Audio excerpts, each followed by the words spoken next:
Chapitre 5, les techniques de paiement. Donc nous avons vu précédemment les moyens de paiement, maintenant nous allons voir les techniques de paiement. On a le paiement contre remboursement ou cash on delivery. Le paiement contre remboursement est un système de paiement où l'encaissement est effectué à la livraison de la marchandise. Donc le transporteur va récupérer le règlement au moment où il lui aura livré la marchandise. Il doit assurer l'encaissement de la facture pour le compte de son client. Et il a obligation par la suite de rapatrier le règlement moyennant une rémunération, parce qu'il se prend toujours une petite cotisation sur le montant du règlement. En sachant que cette technique de paiement contre remboursement se fait beaucoup pour les livraisons par la route. Le risque de non-paiement n'est pas totalement éliminé, le destinataire pouvant refuser la marchandise.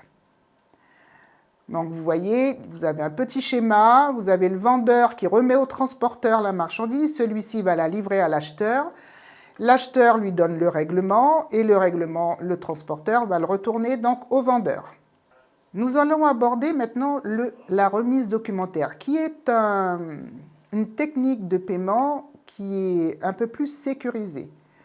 Donc la remise documentaire, ce sera toujours l'exportateur qui va remettre à sa banque, que l'on va appeler banque remettante, parallèlement à l'expédition des marchandises, les documents qui sont prévus au contrat commercial éprouvant l'expédition des marchandises. Donc, la banque remettante adresse le document à la banque de l'importateur, qui est donc la banque présentatrice, et cette dernière le délivre à son client contre le règlement des marchandises ou l'acceptation de l'offre. L'exportateur, lui, mandate sa banque pour recueillir par l'intermédiaire de son correspondant le règlement ou l'acquisition de l'acheteur. Les documents de transport sont donc établis à l'ordre de la banque et non pas du destinataire. Il les lui envoie en même temps que la facture, la traite, la liste de colisage, etc. Donc toute l'alias documentaire nécessaire au dédouanement à l'arrivée, avec instruction irrévocable de ne remettre l'ensemble des documents à l'acheteur qu'après le constat du règlement ou l'acceptation d'une traite. Donc là, nous sommes déjà dans un règlement beaucoup plus sécurisé. Je vous laisserai donc voir par vous-même le petit schéma en dessous, voilà, qui vous explique le cheminement donc, de la remise documentaire. Nous allons parler maintenant des avantages et des inconvénients pour l'exportateur. Alors l'avantage, c'est une procédure relativement souple. Le formalisme est réduit, les coûts sont réduits, parce que la banque facture forcément ses prestations. Par contre, il y a des inconvénients. Les inconvénients, déjà, ne constituent pas une garantie de paiement. Le risque de non-levée des documents, parce qu'il peut arriver que la marchandise arrive à destination et que le destinataire n'aille pas chercher les documents parce qu'il n'a pas les moyens de payer la marchandise, donc il la laisse en souffrance.